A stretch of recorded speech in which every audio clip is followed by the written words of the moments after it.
Vamos a dar comienzo al acto más grande que tiene este colegio y que no es otro que la jura o promesa de nuevos letrados. En un rincón, en un papel, en un cajón, como un ladrón que rechaza entrarse a la puerta.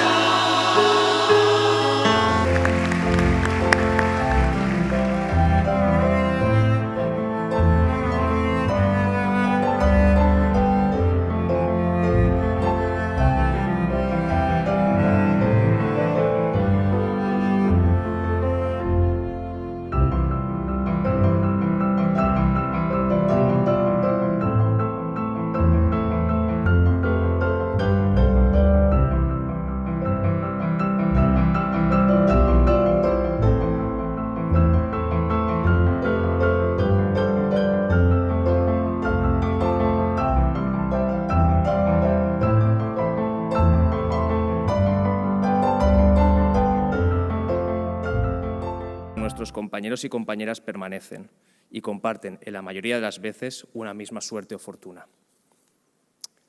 Para ello, también os necesitamos a vosotros, los colegiados y colegiadas de mayor experiencia, para que seáis nuestros guías y nuestros mentores. Este es el comienzo de un camino lleno de desafíos, pero también de oportunidades. Hoy resulta tan obligado daros la bienvenida como hablaros de lo maravillosa, infinita, fascinante, imprevisible y adictiva, lo cuento siempre, que es esta profesión. Yo la dejaría todas las noches, pero la vuelvo a coger y a coger con todo agrado todas las mañanas.